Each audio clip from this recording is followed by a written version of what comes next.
in Woodland Hills, California, that we speak with attorney, legal analyst, and author Lisa Bloom. I'm Michael Reel, and this is ReelUrbanNews.com. Bloom's new book, Suspicion Nation, provides a critical analysis of the George Zimmerman murder trial, the murder of Trayvon Martin, and the continued look at the racial equality that plagues the American justice system. Our justice system has many flaws, but requiring proof beyond a reasonable doubt is not one of them.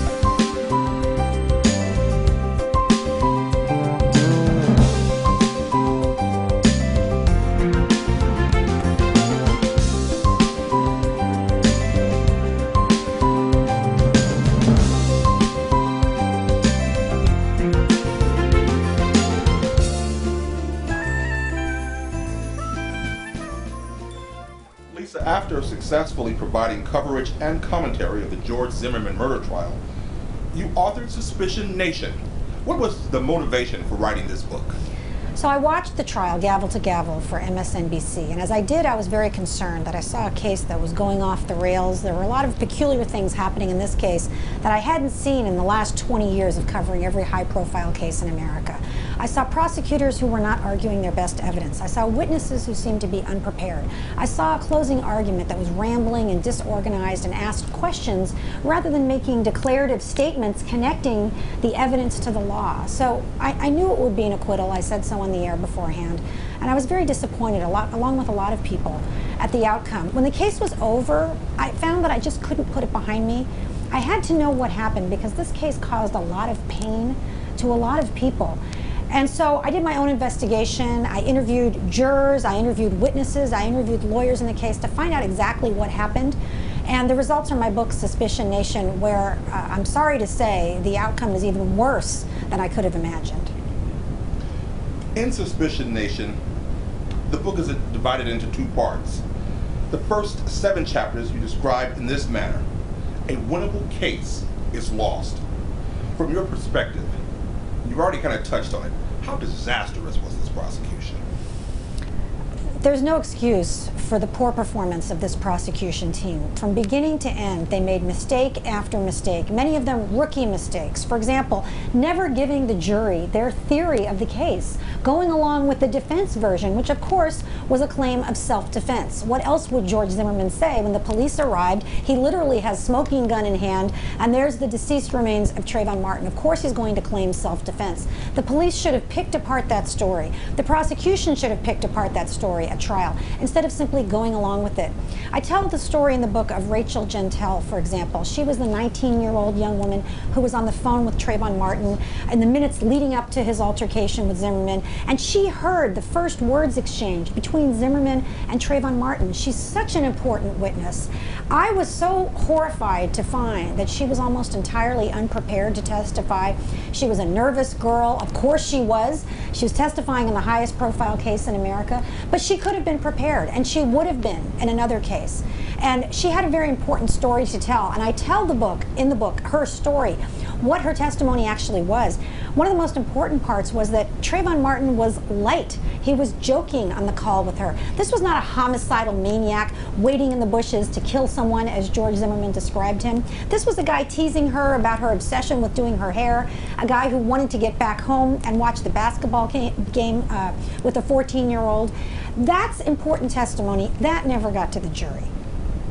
And that was damaging. That was very damaging because it would completely undercut George Zimmerman's theory of the case. His theory was that Trayvon Martin, jumped out and attacked him, was immediately decided to kill him, threatened him, saw George Zimmerman's gun, reached for the gun, threatened to kill him, was banging his head dozens of times on the sidewalk. All of that was easily refuted. Unfortunately, the prosecution failed to do it. In Chapter 9, everyone's a little bit racist, you write, but the first root problem is one so many deny exists at all: the persistence of racial bias in America. While we like to believe otherwise, we have not yet arrived at our goal of racial equality. Lisa, you have been a courtroom advocate since 1986. Are you surprised at the lack of racial equality in the U.S. justice system?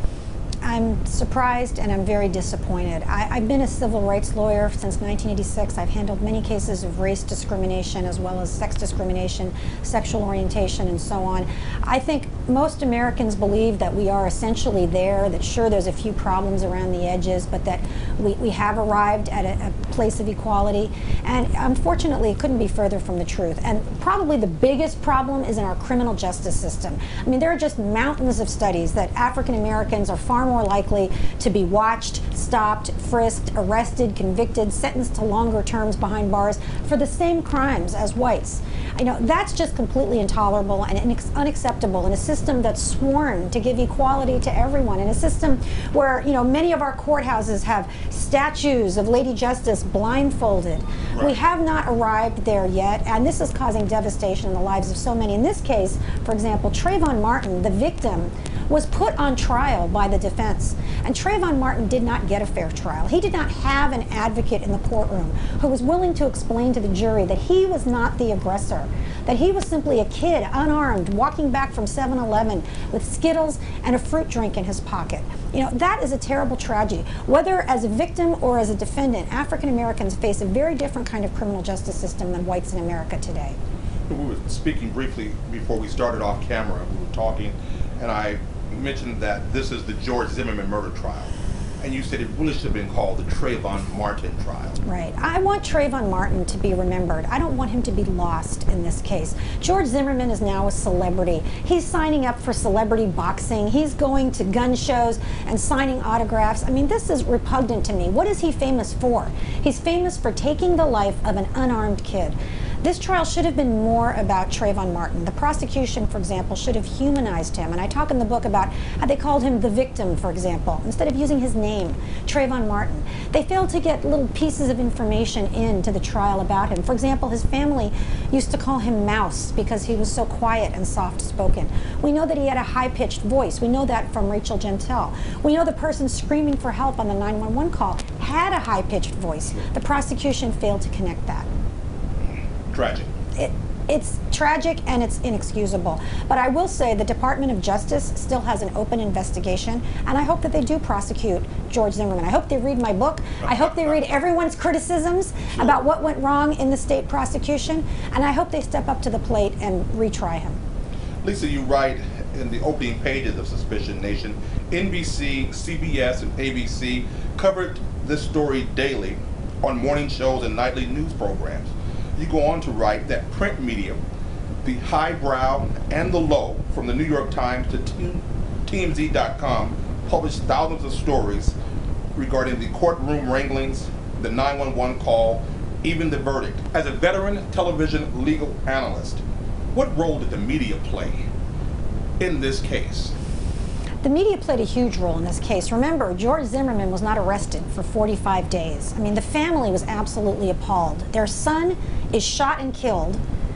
The police know who the killer is, and yet there's no arrest. Day after day, week after week. I mean, they were appalled. They were waiting for an arrest, and it wasn't happening. So they went to a local attorney, Benjamin Crump, who realized that the media was going to be an important vehicle for them. And I would especially give praise to the African American media who took this story up, who understood immediately the racial implications of this case, who understood that Trayvon Martin was racially profiled and he was killed as a result of having dark skin. They took this story up. Then the story had legs, as we like to say in journalism, which is to say that Zimmerman's police call was released to the public, where the police officer told him not to follow Trayvon Martin. Nevertheless, he did. That caused a new round of attention. So I give a lot of credit to the media. I also give credit to just ordinary people who signed the Change.org petition, for example, which broke all records. Over 2 million people signed that petition calling for the arrest of George Zimmerman. A lot of people on Facebook and Twitter kept the story alive with hashtag Justice for Trayvon. And to this date, you know, many people still have pictures of Trayvon Martin as their profile picture. This is a case that resonated. This is a case that people understood immediately was very wrong, that tapped into a long line of cases in America, going back to slavery days, of African Americans killed, and a lack of accountability, a lack of justice for the white killers. When you look at the media landscape, and you're a veteran legal analyst, what role did not just traditional media, but this online media play the Twitter, the Facebook, the Snapchats, all these various platforms? How did they catapult this? Social media was a huge factor here, not only into getting the arrest of George Zimmerman, but following it all the way through trial. And as a person who works in both old and new media, I can tell you that television stations, for example, follow social media. They want to see what people are talking about. They want to see what people are interested in, and they're going to cover those stories. So to everyone who's concerned about this, I say, yes, do a Facebook post, do a Twitter post, retweet something that's meaningful to you, because people really are watching and counting all of that. They want to know, and this was really a ground swell of support, a grassroots movement of people all over America, indeed all over the world, who were concerned about the case. And I talk in the book about international media, how they see us, a country that's just filled with guns, a country that hasn't gotten much past the civil rights era of the 1950s and 60s. And I agree with that. I think this case is very reminiscent of the Emmett Till case. Another young African-American kid in the South shot and killed, a lack of accountability, an acquittal in that case. He too was coming back from a convenience store with candy in his pocket. I mean, the similarities are eerie. And if we ever want to move past this, and I think most of us do, we have to understand what happened here. We have to understand what happened behind the scenes and how far we still have to go. One thing about what's interesting about a trial like this is that the parents of Trayvon were there. And they were there at the beginning and the end. They're now writing a book. Tell us about that. I don't know a lot about it, but I know that they're writing a book which I understand is a family account of Trayvon Martin and who he was and what this has all done to their family. I can tell you that I have been nothing but impressed watching Trayvon Martin's parents day to day. Can you imagine the anguish that you would feel if suddenly you find out that your 17-year-old child is killed? I would like to think that I might comport myself as well as they did, but probably not. I mean, they have conducted themselves with so much dignity and grace every day. And one of the reasons why I wrote this book is something that Sabrina Fulton, Trayvon's mother, said at one point, which was, please use my story, please use my broken heart to make sure that this never happens again to someone else's child. She wants us to be talking about this case. She wants us all to be speaking out about the injustice here. And I really took those words to heart. I think Sabrina Fulton is emerging as a civil rights leader in her own right. She speaks very passionately about these issues. I think she has a great deal of credibility, and God bless her, she's not giving up. She's talking about stand your grounds. She's talking about guns in America. She's trying to get the laws changed so that other people's children will be protected. It's funny you would say, talking about keeping this argument and this case alive. Recently, in the past few days, you spoke at the Urban Issues Breakfast Forum, and it was a look at racial injustice and against African American men and people of color. How important is it that we keep this national dialogue vibrant and visible, not only when there's a trial like the Trayvon Martin case, but post that trial? We have to keep talking about these issues until the problem is solved. And listen, I know I get hate mail. I know what the backlash is if you talk about race in America. You're called a race baiter, playing the race card as if anything about this is a game. It's not.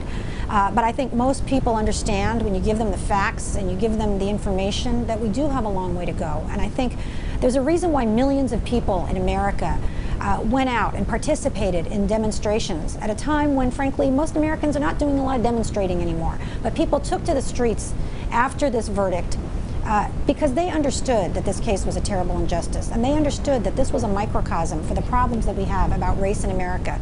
And the subtitle of my book is The Inside Story of the Trayvon Martin Injustice and Why We Continue to Repeat It. Because as bad as this case is, it's not just this one case. This is a problem that we see over and over again. And most recently, for example, the Michael Dunn case, where he shot and killed Jordan Davis, and the jury hung on the top charge of whether that was murder or not. That's another case that's got very clear racial implications. This is a man who wrote explicitly racist letters behind bars that the prosecutors did not introduce into the trial. I mean, that just boggles my mind. That's just unbelievable to me. Same two prosecutors as in the Trayvon Martin case, by the way. Angela Corey and John Guy. I mean, they're just terrified to talk about race. I think we have to get over that. I think we have to talk about race in courtrooms. I think we have to talk about race in workplaces and in homes. And why? Because it's a factor. People say to me, oh, Lisa, I don't see race. racist? Well, unfortunately, that's not true. If you met me and the next day you were asked my race, you would be able to answer the question correctly, right? Sure. It's okay to see race. It's just not okay to make judgments based on race, and especially the black male as criminal stereotype. That, I think, is the deepest, most pernicious stereotype. And I talk in the book about where that comes from the days of slavery and Jim Crow, all the way to the present day. I talk about how unfair and unreasonable it is, and just as a matter of facts and statistics, it's not true. I, as a white woman, for example, if my house is robbed, it's 6 times as likely to be by a white guy than a black guy, because most crime is intra-racial. George Zimmerman, when he got out of his car that night, was more likely to be struck by lightning than to be attacked by Trayvon Martin. Right. Those are just the statistics. And until we all understand that and get past this fear and racial profiling, we're never going to advance. That's why I call the book Suspicion Nation, because ultimately it comes down to those suspicions. They're not fair and they're harming us. Finally, what is your hope for the U.S. justice system in terms of racial equality and for society as a whole as we continue to advance into the 21st century? I think we need a lot more education for everybody in the criminal justice system about racial issues. Of course, I'd like everybody to read my book, but if they're not going to read my book, I would at least like them to take the implicit racial bias test, which is something else I talk about in the book. It's a 15-minute test for whether you have racial biases. Most of us think we don't. Most of us are wrong. So about 80% of white people test for moderate or severe racial bias. About 50% of African Americans do, a number that surprises a lot of people.